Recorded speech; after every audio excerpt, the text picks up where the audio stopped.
Hello, welcome back to Toadstool Tarot. I'm Robin, and I'm doing a quick little run through for you of the Tarot de Maria Celia by Lynyrd-Jym Narciso, who is a member of our TarotTube community. This is put out by US Game Systems that brings us these wonderful little tarots in a tin, which I love. I think there should be more of these. This particular tin, the top is a little bit tight. It comes with a little white book, and I have to say that a lot of the little white books are throwaway books. They're very much the same information. This, however, is not. This is a really helpful little white book. It's only in English. It's about 55 pages, and there's keywords and phrases for each card, a little bit of background information, and it also goes, since it's a Marseille deck, it goes into numerology. And the elements. So yeah, there's helpful information here on the numbered pip cards.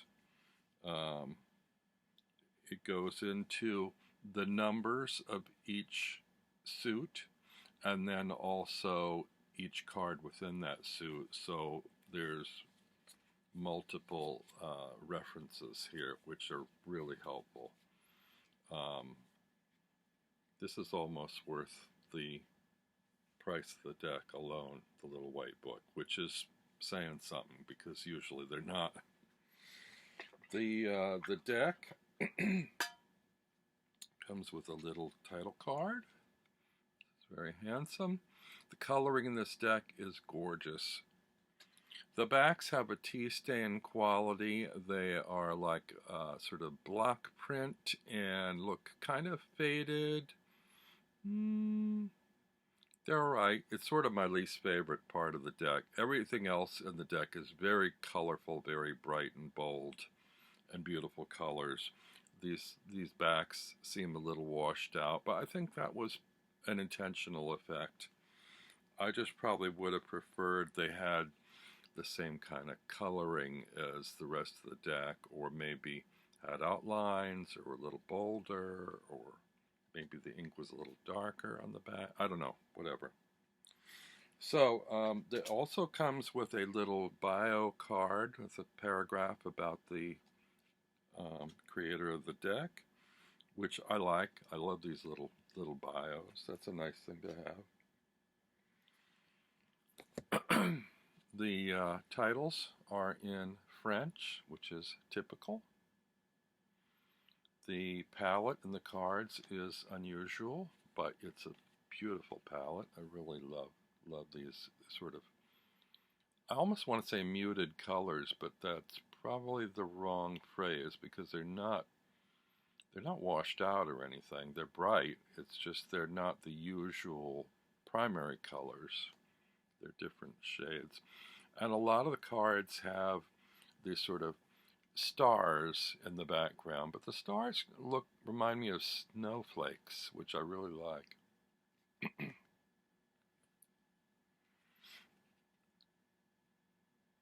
This Empress, when I saw it, actually reminded me of an Empress from another deck that I have, the Calma Tarot.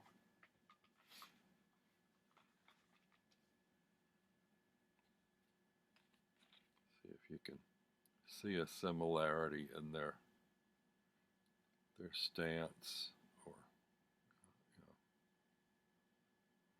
no, I just thought that their representation was curiously similar, or it reminded me of the other deck anyway. Let's see, the Emperor.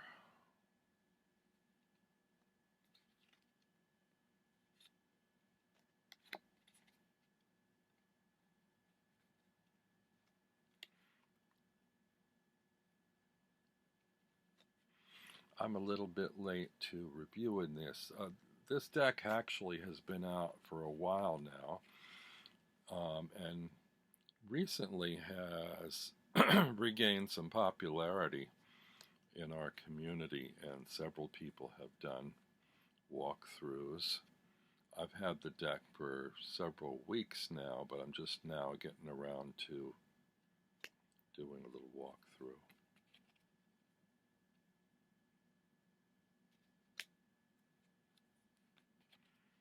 Here our Hanged Man sporting a little mustache. The unnumbered and unlabeled death card.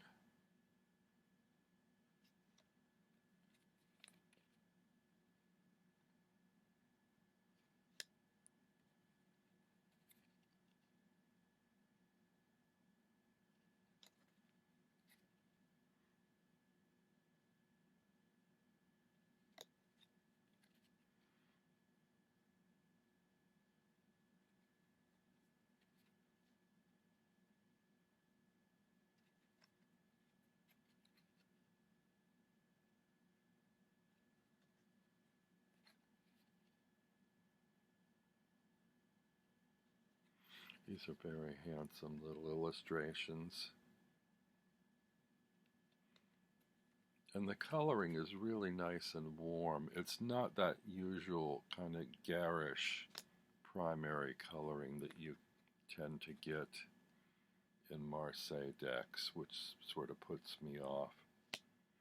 I find myself more drawn to Marseille decks that have softer or different palette coloring than what's traditional.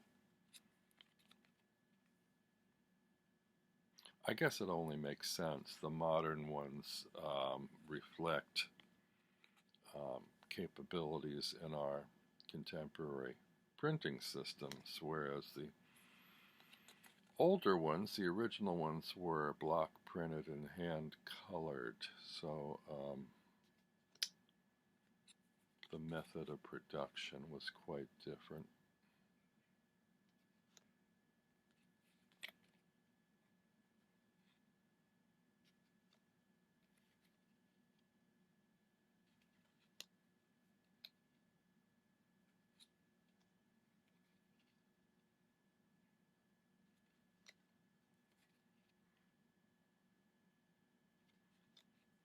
If you don't have a Marseille deck yet and you've been debating whether to venture into that arena, I highly recommend this little gem.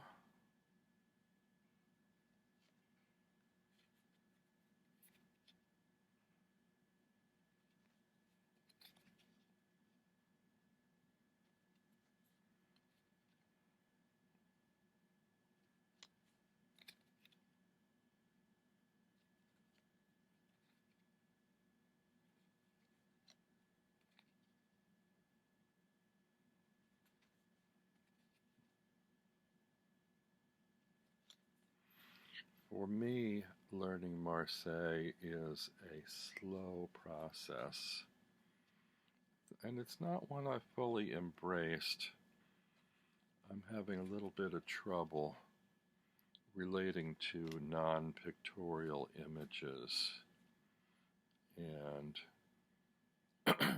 having to be more analytical in reading the cards rather than intuitive.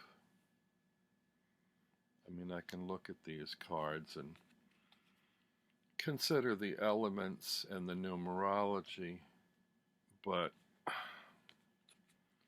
actually prefer it when cards have a little picture story to tell. When I can see figures, human figures depicting actions, it helps me much more in reading a deck than an array of swords or wands or pentacles. so on.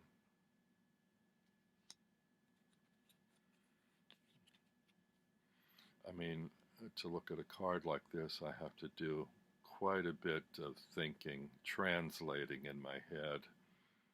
Okay, this is swords. This is the Nine of Swords. What does that mean? Is the meaning in Marseille different than the RWS? Do I translate it to the RWS image in my head?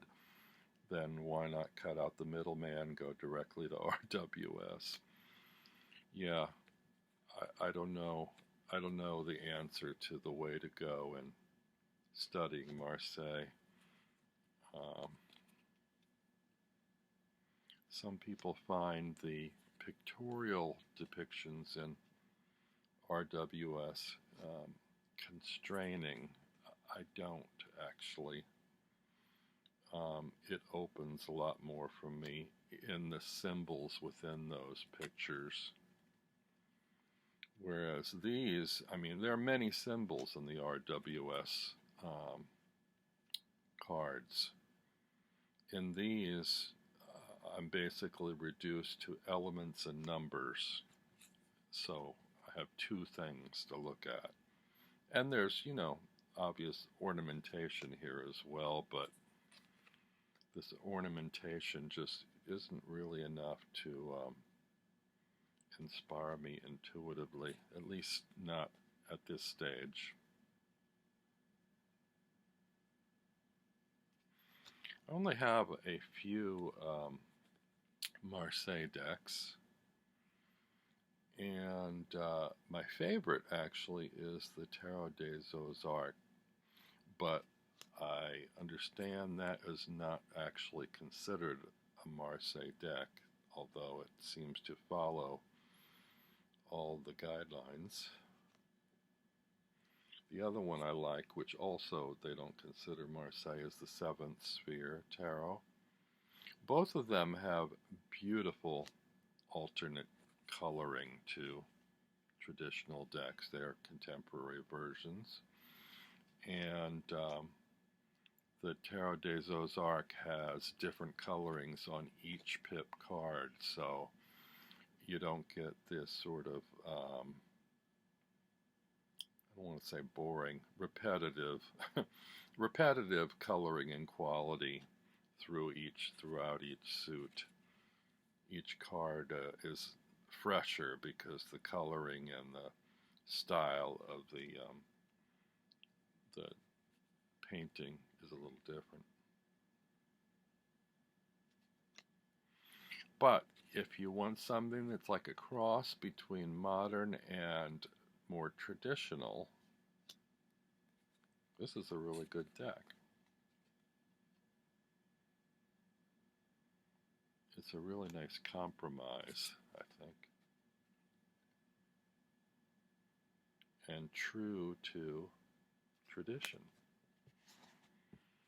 So, there you have it, the Tarot de Maria Celia.